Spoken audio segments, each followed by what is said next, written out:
Welcome. I'm Sharon Jaffe Dan, editor of Home and Design Magazine. Welcome to our first webinar of 2022. Today's topic is near and dear to my heart. I am actually obsessed with kitchens. My husband and I love to cook and entertain at home, and in my job, I see a lot of incredible kitchens that give me endless inspiration. I've learned that a successfully designed kitchen is not only beautiful to behold, but also makes cooking, dining, and even cleanup more efficient and enjoyable. Every year as we work on our annual kitchen issue, I gain new appreciation for the pros who take on the intricacies of kitchen design, which involves a lot more than just matching up tile and stone. There's space planning, code, electrical, plumbing, clearances, ventilation, appliance choices, and the list goes on and on of everything that comes into play. To talk about the challenges and how to solve them, I'm thrilled that three experts whose kitchens are featured in our winter issue are joining us today. A lead designer at Jennifer Gilmer Kitchen and Bath, Sarah Kahn-Turner has been transforming kitchens and bathrooms for more than 2 decades in homes across the country. She enjoys working with a client's individual style and aesthetic to develop a unique look tailored to each project. Hi, Sarah. Yes, one right after. Hi, thank you for such a wonderful welcome. Appreciate being here. We don't do After 8 the. years in commercial design, Melissa Marcus returned to school to study residential interior design. This laid the groundwork for her to launch her own boutique firm, Melissa Marcus Designs. As the mother of 2 young children, she recognizes the need for practicality and creates luxurious, livable spaces to fit any lifestyle. Welcome, Melissa.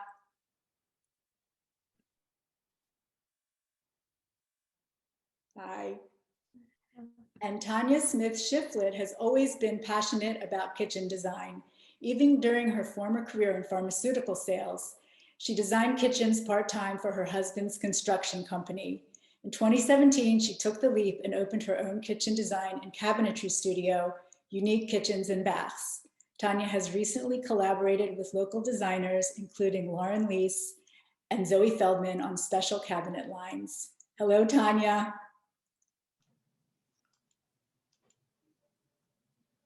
Hello, hi, how are you? Good to see you all. Thanks for joining us today. And I hope everyone's staying warm in this freezing January. Have you been doing a lot of cooking, and what have you all been up to in your own kitchens? Oh boy, so much cooking. I feel like every Sunday is, with this snow that we don't usually have here in DC, it's been a great time to cook stews and chilies and chicken noodle soup. Right. That sounds great. What Same about thing you? for me. Cooking, I've been making a lot, cooking a lot. Crock pot meals, air fryers, things like that. Yeah. And Melissa, what about you? I've been super busy at home with the kids and my husband. So we've been doing a lot of stir frying over rice and quick, easy meals. Exactly. We've been doing a lot of soups too. And my husband's been making this wonderful artichoke dish in our pressure cooker.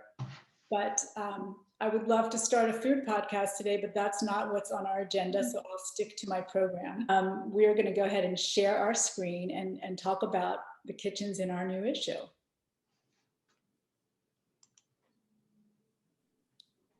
This is our fabulous cover. It's a project by Melissa, and it's just came out. It's on the newsstand now. And Melissa is going to walk us through this project. Here's actually a before shot, our before shots of the kitchen. So you can see what she had to start with.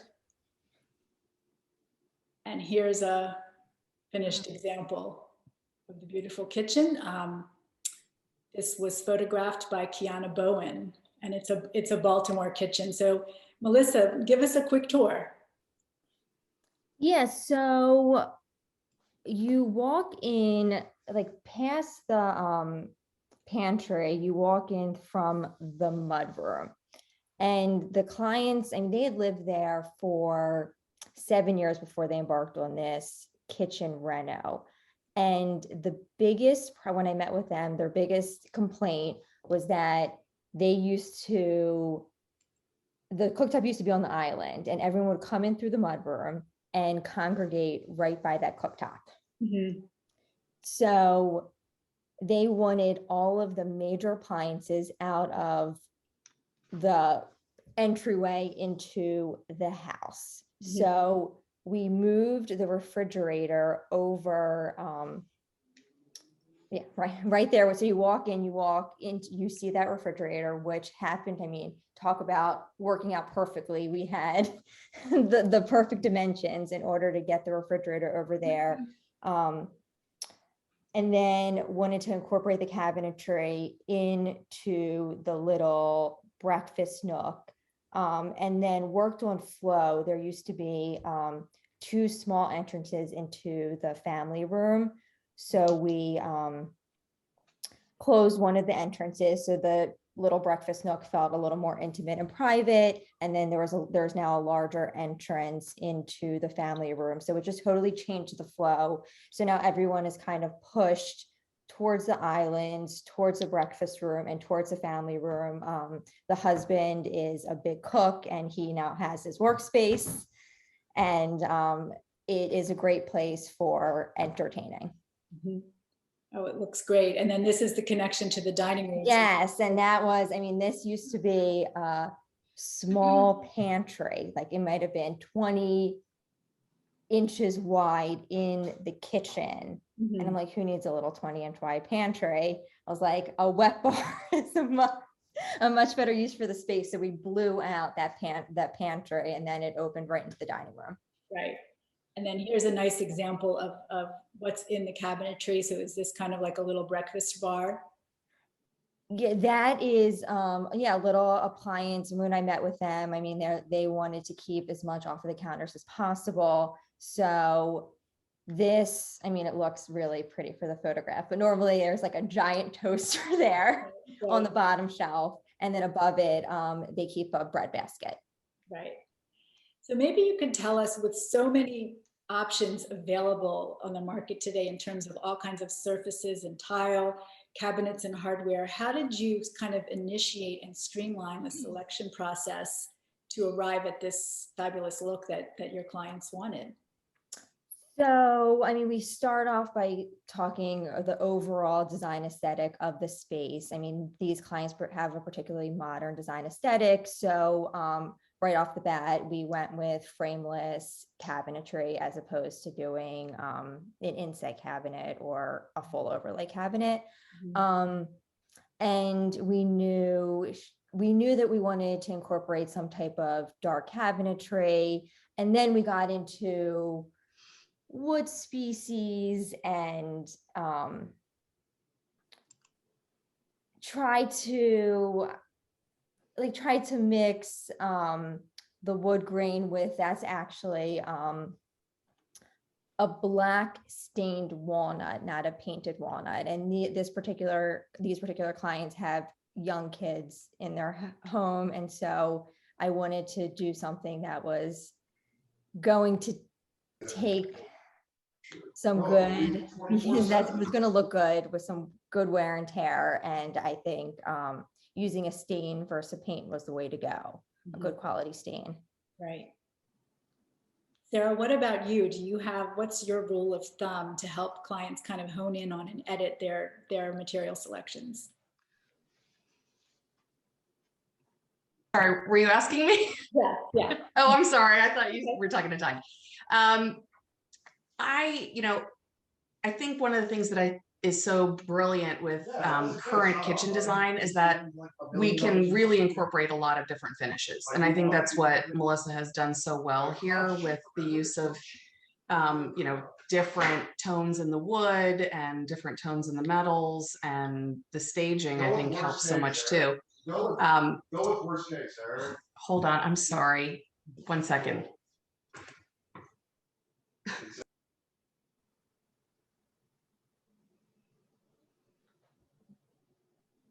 Okay, well, that's the first casualty of working from home these days, right? Where you're sharing a space with your husband who's also at the office. We've all been there.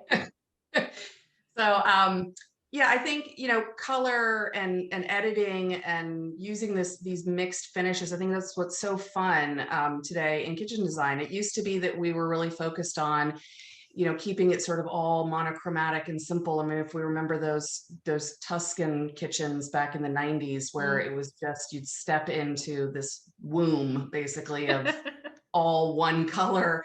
And I just think it's great that people are really, looking to us to pull out some of these fun specialty finishes in kitchens.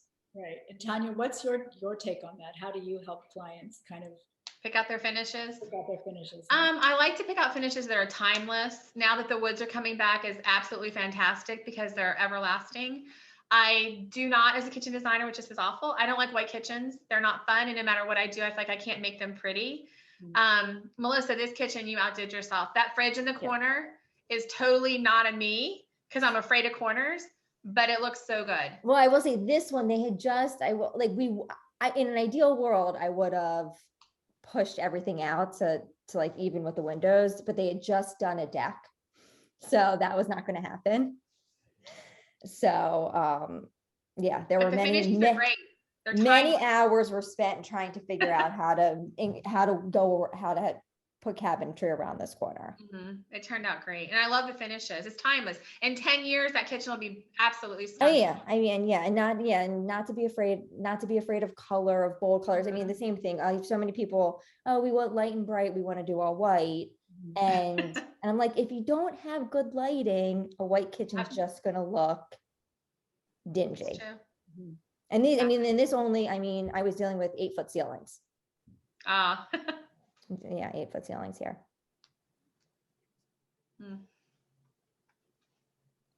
Here we have a beautiful kitchen by Sarah.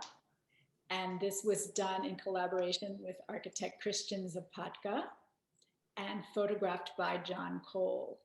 So Sarah, give us a quick overview of this beautiful project.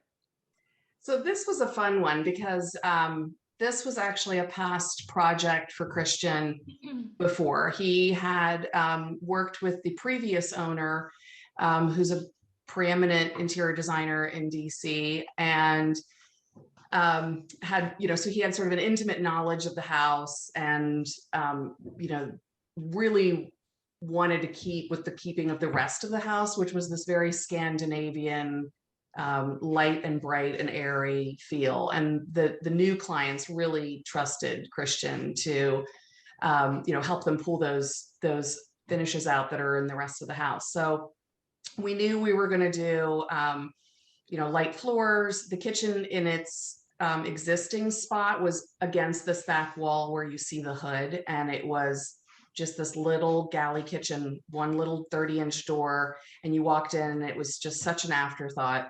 But the front of the house is to your right, where all this beautiful natural light is. So we just opened up that wall. The window all the way to the left was where the kitchen was, and that was it. So it was dining room and kitchen. And it's not that there's anything necessarily groundbreaking about this layout. I mean, it's, a kitchen against a wall and an island, but I think the finishes, there's 3 different blues that are being used in this space. The walls, the island, the back perimeter, and they're all different shades that we sort of pulled out based on how much natural light each section got. So I think in this kitchen in particular, it was just such an ode to the natural light that is brought into this house and to what Randolph did in the space beforehand. So it was just really fun to, work with Christian on a project that he had been involved in before and got to be involved in again. Right. And this was the home of Frank Babb Randolph, the Washington designer. Is this the refrigeration, Sarah? That is the pantry. And then the fridge is on the other side. And then there's a little walk through to a bar area that is yet another darker blue. Right. I love how you mixed all the different blues. Thank you. So we touched upon it before, but what is your philosophy, Sarah, on color in kitchens? And I think people are being a lot braver, but on the other hand, you don't want to go too trendy or pick something that you might tire of. So how do you help clients kind of meet in the middle? I mean, we're lucky enough to have clients who really trust us, you know, that they'll come in with their own aesthetic. I do like that our firm, you know, we don't have a specific look per se. So we're able to really pull on what each client individually likes. So I always have a meeting at first just to kind of go over what clients have in the rest of their house and what their own personal aesthetic is. Even if they don't think that they have one, you know, we're able to pull the best of what they like out.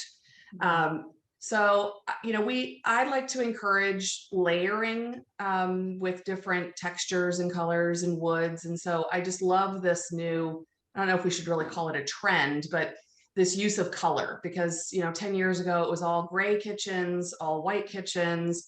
And so now in the last, you know, 5 years, we're really seeing these deep, saturated, fun colors, these grade versions of these deep saturated colors. And you know, they say a trend is every 10 years, but I hope that this one is one that we can get a little bit more longevity out of, because I really love these, you know, these lighter, wispier tones and then these deep saturated colors. Mm-hmm. Tanya, how do you help your clients navigate the color question? I'm sassy with color. When they say they want white or gray, I'm like you, Sarah. I'm like, let's try deep greens and blues, and now we're using plums. And I feel like I'm a more British kind of bespoke cabinet designer. I like the very English look, timeless. I like the woods. I love woods. And with customers, it's a trust thing. They have to trust you and trust that their finishes that they're going to get are going to be beautiful and timeless. And I don't know. I love doing dark kitchens. But this one's gorgeous. I love this. Yeah. This is timeless, beachy, kind of modern. Mm-hmm. It's gorgeous. I think sometimes the secret is that you need to find what the client, what is really true to their own taste, because 30 years from now, you're never going to tire of the things that aren't trendy to you. Right? If this is sort of where you always gravitate towards, if you're a mid-century modern person and you like a mix of eclectic Moroccan thrown in there, and that's sort of your personal design aesthetic, you're never going to tire of that. What you're going to tire of is, you know, if someone talks you into doing dark hardware that you feel like is a leap for you, or something that isn't really your own personal taste. And so a good kitchen designer and a good interior designer will help pull the best versions, you know, of those things that are really true to you. So even if like dark colors are a stretch for you, maybe do a dark version of your favorite color. I have a hard time also getting them to switch from like knobs that are not Orwell bronze or satin nickel to the age brass, because they're like, no, I don't want that ugly yellow gold. And I'm like, no, you have to trust me. You know, age brass is timeless. But in their minds, they have that 80, this is going to be gold look. Right. So it's finishes on that, like the knobs, appliances, they're also important. Definitely. And I actually start with I start with my appliance list and storage list before I even start my layouts. Is that how you normally do it? That's how I do it. For my finish. It's so much easier, because sometimes I could do a really cool design, but if they want to put a La Crunch or a Wolf stove in, or they want a panel ready fridge, it like changes everything. So I always try to start with the appliances, you know, first, and then go to my design aesthetic. Definitely. Sarah, tell us about the lighting. You mentioned lighting before, and I know that's another thing that needs to be layered into a successful kitchen design. Maybe you can explain the lighting. Yeah, those are gorgeous. Yeah, you know, 20 years ago, we had two standards. We had, you know, fluorescent undercounter lights and recessed lighting, or halogen lights that got so hot that, you know, your plates would be warmed inside your cabinet. And so we're lucky, you know, that we have so many design choices now, between LED undercounter lighting, you know, Hayfla, Luke's, where it's really slim and flush to the bottom of your cabinet, and, you know, better recessed lighting and pendant lighting. I remember, you know, in about 2005, I almost had to bribe a client to allow me to put in sconces in a kitchen next to a window. And they were like, that just seems so living room-ish, and I thought, no, it's charming and it'll add warmth, and the kitchen is where everyone is all the time, and so it'll bring a little bit of that furniture vibe into the kitchen space, and trust me, it'll be great. And I mean, I just love that now that's become a norm, that we can treat kitchens as an extension of our other spaces. Fun pendant lightings. I mean, lighting hardware, faucetry is really like the jewelry on a kitchen. You can take one kitchen and make it look 10 different ways, 100 different ways with your lighting choices.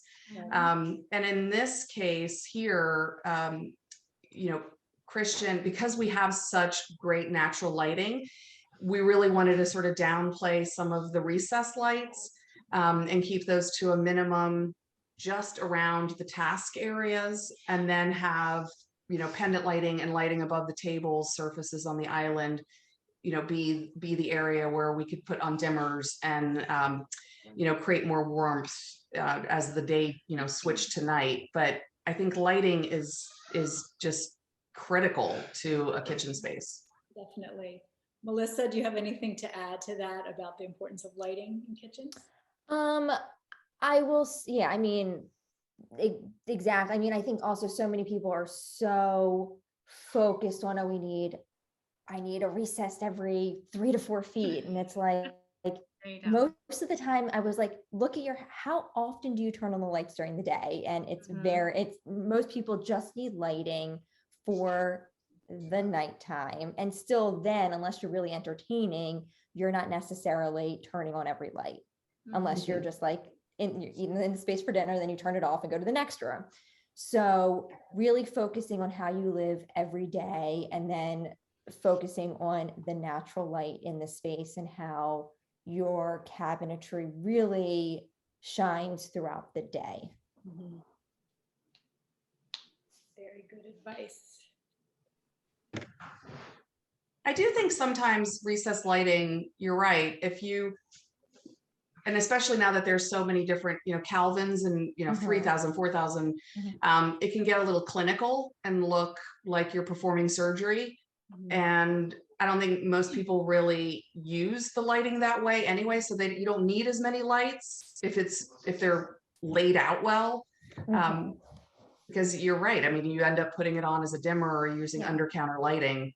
Yeah, no one, I mean, that's people, I feel like I'm always in conversation with clients, because they're like, oh, I mean, if you look at the kitchen I did, we don't have any pendant lighting. And I was like, I don't think it adds anything to the kitchen. You don't need the pendant lights. And it's like, how can I have an island with no pendant lights? Like, you can, trust me, it's not going to add anything, and no one misses them. I don't think anyone would know that they're not there. As long as, I guess, task lighting is the most important too, though. If you're cooking in low light conditions or at night, you want to make sure you can do what you're doing. So that's something you've all built into these kitchens. So this is Tanya's gorgeous space. And this is a kitchen that she designed in collaboration with interior designer Allison Giese. And this was photographed by Stacy Zarin Goldberg. And this dog looks quite happy in this. Oh, Stacy loves to put her dogs in her photos. I know. So tell Her us. own dog? Oh no, that's a client's dog. She uses the client's dog. Although she would use her dogs. This kitchen actually was done, like you said, with Allison. The clients wanted to open the space. They had teenage and young kids, and they're trying to gather together. The living room was right off of this kitchen, and they were like, we want to make a space where we can have a big island, a big table, so we can bring the boys together. As you can see, here was ahead of time, and the living room was here. So the only way to stop the boys from doing this was, me and Allison said, we have to remove this knee wall, because they're still going to want to get their plate and go into the living room. So by removing that knee wall and putting a dining room table in there, and doing all that space in there, moving the sofa away, I guess they're teenagers, they're lazy like most teenagers are sometimes, just not having to walk that far. It actually, we put the table here, it just made their family gather together, and it turned out to be gorgeous. I mean, it was the finishes. They wanted a tuxedo kitchen, but they wanted, originally, with Alice and I discussed, was they wanted to do all white perimeter and then just a dark island. And we're like, well, why don't we mix it up and do the dark on the lower, and have the white on the upper? And I think it just turned out gorgeous. And that probably makes it feel airier too, to have the It light. does. It's really open and airy, and it's a huge island. The island's actually, I think it's almost 10 feet. Really beautiful. So how do you, Tanya, start to help a client calculate how much space they need for what their needs are now and in the future? I think a lot of times clients might be kind of doubling the space of their kitchen. So normally what I do is I get an appliance list and a gadget list from them in the beginning. And I gather all that together before I do the floor plans. And then I always say, okay, what are your dream appliances that you want that you don't have? Like if you don't have an air fryer, do you want one? Do you want a KitchenAid mixer? All these things, a Vitamix. And I try to design for years to come. Like a lot of people, believe it or not, now we don't make microwaves front and center anymore. So they'll want like a bake oven or things like that. And I try and hide everything. And these towers over here on the right has like their toasters. They have like their appliances and things in there they don't use every day. In this kitchen, I used a lot of wall cabinets, but on my normal designs, I do not use a lot of wall cabinets. I will tend to use towers and have everything kind of hidden now, as opposed to having everything on the countertops.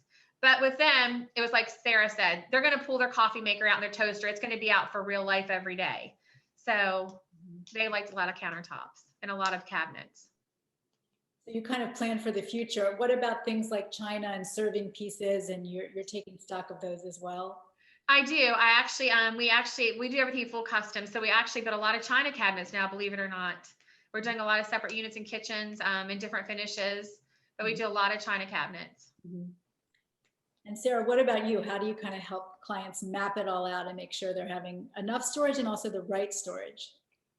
That programming is like critical, I think, in our first meeting. I always ask them, how do you cook and who cooks and what do you cook?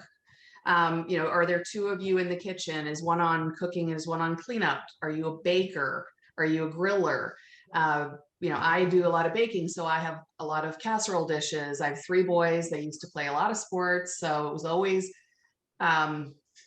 taking a casserole to the football team on Fridays before the game. And so I have storage needs that are reflective to how I use the kitchen, and that's not how everybody uses the kitchen. So we do the programming at the front end to ask them what kind of storage needs they have, and then get to how much of it is going to be out on the countertops. Like Tanya said, do you need a toaster? Do you have a convection oven that toasts? Like, what are your appliance needs? And then what are the storage needs? And a lot of that laying the kitchen out flushes itself out really quickly, based on how they need the storage to be laid out. Even in tiny kitchens, I mean, we've designed some spaces in Georgetown where it's 8 by 8, and you're not adding any square footage to the space. You're just laying the cabinetry out in a way that gives more storage, which I know sounds, how do you squeeze 10 pounds into a 6-pound bag? But you really can with how you lay the cabinets out. There's an art to that. And so I think getting what their storage needs are at the beginning is really critical to a good layout, and it'll function better for that individual homeowner. Right. And what about the best compliment I ever got from a client was I did the kitchen, the dining room, and the little mud room. And she said, after 12 years of my family, you finally brought my family together. Like they all want to be in the kitchen. And it's the most rewarding job to bring everybody together just to have dinner. It's amazing. Right. No, that's so great. So Tanya, we've talked a lot about colors, but maybe you can talk about some of the finishes and tiles and stone and natural and not natural materials that are kind of on your radar as kitchens evolve. What are some materials that you're most excited about working with? And I want to hear the same from Melissa and Sarah as well. So I like the old school 4x4 tiles. I think subway tile is beautiful. I do think you're going to slowly see it go away a little bit. The taller backsplashes that are made out of the stone, you're going to see a lot more shelves and things like that. I like time, like here we used an old brick, a vintage brick. I don't think you're going to see a lot of the smoother tiles. I think you're going to see more texture, kind of more the clay tiles, just like timeless, not really so much just square and straight anymore. A lot of the octagon tiles and all of the different shapes and stuff. I feel like that's going to be big this year. but I like muted finishes, texture, just kind of muted. And color wise, as far as cabinetry and stuff, I think you're going to see a lot more of the darker colors with the light. The blue that Sarah has in hers, I think that's going to be really big this year. A lot of the I want to say like maybe mauve colors, kind of like peaches and creams, you're going to see a lot more of. But I think the stone going up the splash, we're going to see a lot more of that. Right. What about you, Melissa? What are your forecasts for materials? Yeah, I mean, definitely a lot of, slab backsplashes with stone. I think there are a lot of, in terms of man-made quartz, a lot of new companies coming out with some great looking man-made products for, I mean, I'm still always, I will still push the marble as hard as I can. Yeah. But there's still plenty of clients that would not be okay with etching. So some better quality quartz that look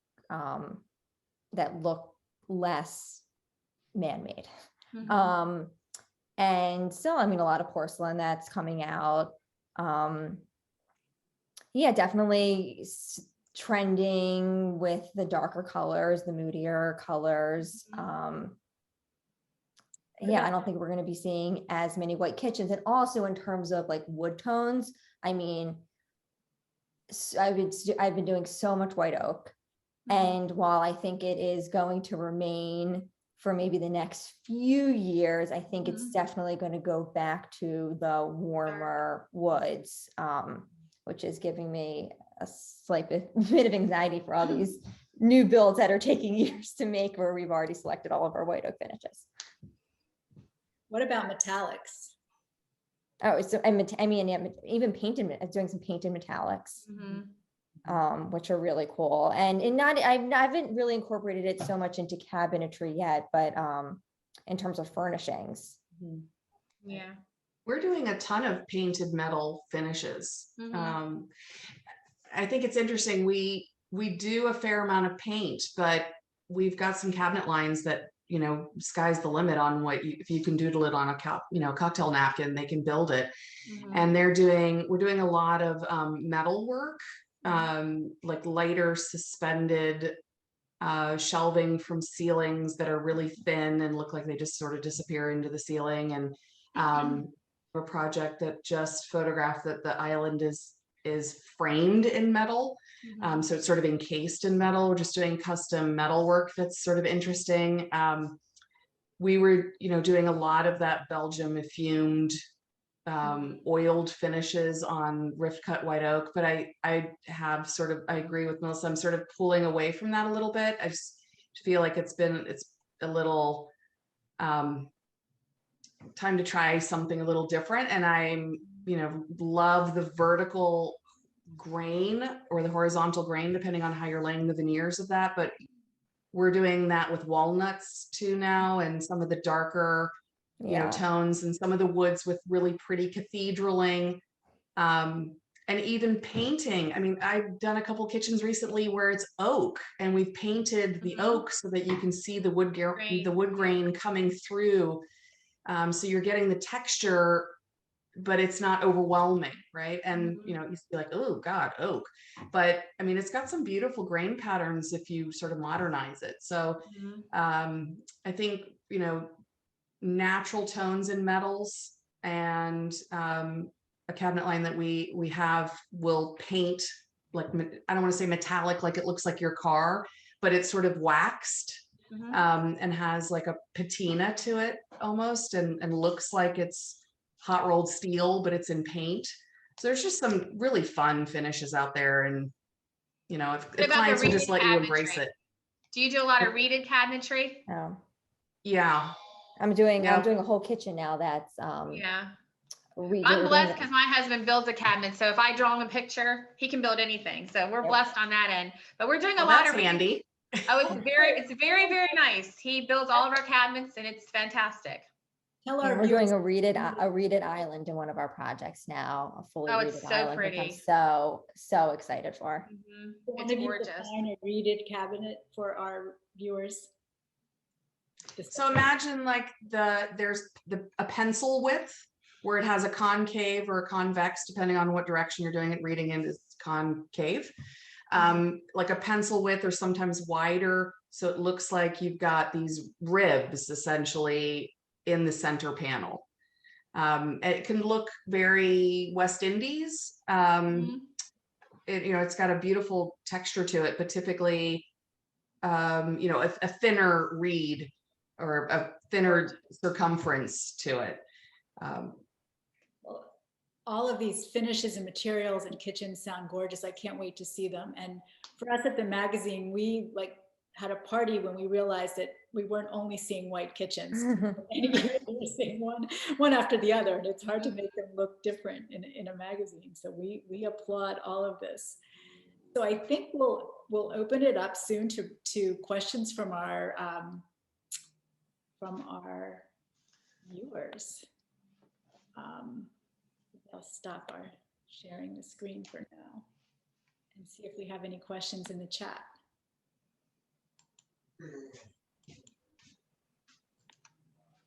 So you're welcome to ask questions in the chat or in the Q&A. I'm wondering what are the most important factors to look for when you're shopping for appliances, and also for ones that have staying power? I've heard a lot lately of appliances that don't necessarily have the shelf life that they had 10 or 15 years ago. Who wants to answer? Oh yeah, appliances, if you can get your hands on them. Yeah. Yeah, 18 months from now. Right. Yeah, I mean, I'm excited about how much innovation some of these brands have come out with. Monogram has a Wi-Fi connected induction cooktop that, if you run out to Giant and had, left your chili on and you're like run into someone and are having a conversation, you can turn your cooktop off by your phone, which I think is just such a great, safety feature.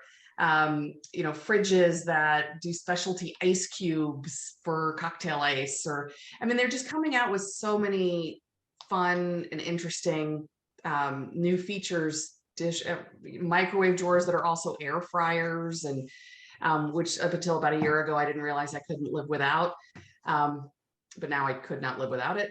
There's just some great features that I think appliances are coming out with. And, I can't really speak to longevity of them, but I think for some of the higher end and some of the, more affordable price points. I had a KitchenAid countertop depth refrigerator for 15 years and it was, fine. So I think, there's some great value out there, but I'm just most excited about some of these new features that they're coming out with. How are you dealing with the supply chain issues? Have they improved at all? And how should people sort of manage their realistic expectations with what's happening right now? We've had to hold on to all the existing appliances from, past what they already have in their kitchen. And even if they're expecting a 48-inch range, we're putting, the old cabinet back in with a 36-inch range top sitting on top of it, and just waiting. It is what it is. And I think most of our clients really understand that it's not just them, it's everybody. And so there's, they're giving it some grace, which is really, really nice. Because I think we're just, we're all in this together in terms of, trying to get each project moving as quickly as we can. So, some temporary appliances in place, holding on to that garage refrigerator, so we can pass, occupancy permit inspections and things. Every trick in the book. Right. Melissa, you were going to say something, I think. We're ordering, a lot of times we will get our appliance list and we'll order it before we even really get into the nitty-gritty of the kitchen design, and still the kitchen's finished and we're waiting on appliances. And then setting up most of my clients, if it's not new construction, but just a renovation, they have a temp kitchen set up. And a lot of times they like their temp kitchen and end up staying there. For just a little while longer. Right. Someone asked, what is your preferred flooring for a new renovated kitchen? Tanya? I answered actually. I Wood like and tile. I love wood in a kitchen through the whole house, and I absolutely love tile. Have you guys been doing a lot of staying in place engineered flooring? Yes. Yeah, I mean, that's been a new phenomenon. That I think my new construction projects right now, we're doing the staying in place engineered floor. Mm-hmm. So I they think it's a good come price point. unfinished. Unfinished. Yeah, that's what we've been doing. I think it's more available, readily available, I feel like. No, I mean, it's unfinished. I mean, price point, I would say it's even probably a little bit more than your standard regular wood floor. Mhm. So what's the advantage? That yeah, Color. no, that just a little more stable for stability. I can put it down a Mhm. house on a slab. Mhm. Oh, I see. Okay. Interesting. A little, yeah, a little bit more stable. Hopefully we won't get as much creaking over time. But I am putting down some staying in place engineered, actually 3 projects we're doing it right now. But it was very, very new to me. Are you doing much tile on kitchen floors? Yes, I'm doing a ton of it. It's well, more limestone, but yeah, tile's coming back. They love it. Or the slate look. I'm doing a ton of it. I love it. So you're using natural stone, natural tile. Mhm. It's gorgeous. Especially in a lot of Lauren's jobs, we use a lot of slate. And her hardwood floor, we use a lot of those too. And mixing them together, where you have maybe a tile pattern that's kind of coming back again, old world kind of vintagey look. Yeah. I'm glad tiles come. I love wood, but tile has character and texture. You can make it heated. It's just gorgeous. So as so many people are at home in their kitchens a lot and embarking on kitchen renovations, what are some common mistakes that they should avoid? What advice do you have? And I'd love to hear from all 3 of you. I mean, Not engaging a designer quick enough. Yeah. Isn't that the truth? Yeah. Yeah, I would say I will say that too. Yeah, if you're a new construction working maybe with an architect a little bit, like not engaging an interior designer soon enough in the process if you're working on a new build. And then if you rushing almost to do a project, if you have the ability, if you're moving into an existing house and you have the ability to maybe wait till you're in the space to see almost how you live. I will say that this kitchen in the magazine, if we would have done the kitchen when they moved into the house, it would not look anything like it does now, and they would have never known the problems that existed in their space. So don't rush the process. Don't rush the process. If you're able to live in the space for a little bit of time, and obviously with a new build you're not able to, but just see how the space works for you and your family before. I mean, it's a huge financial investment. It's what you're going to have for the longest period of time in your home. So wait if you're able to. Right. I think that's right. I think there's tremendous value in seeing what you like and don't like about, living in the space beforehand. You might not realize that you actually like a peninsula, or, that you think the pantry's too many steps from the fridge, or that you really need a bigger sink, or, but also getting a kitchen designer involved early on in the process, because they're going to look at the adjoining spaces in a more holistic way as when you start to space plan.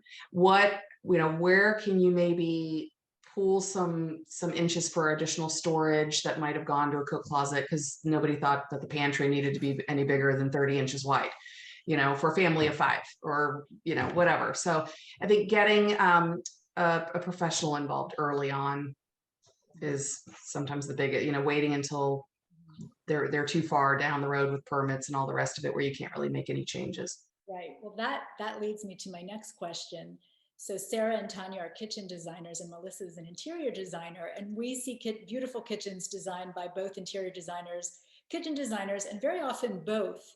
So maybe, Tanya, you can take this question first, but how do you work with interior designers? How can a homeowner decide if they need one or the other or both? And what are the benefits of working with both an interior designer and a kitchen designer? I feel like working with a kitchen designer, it's more the mechanicals of the kitchen, of how it works, how things come together. Like Sarah said, appliance lists, finishes.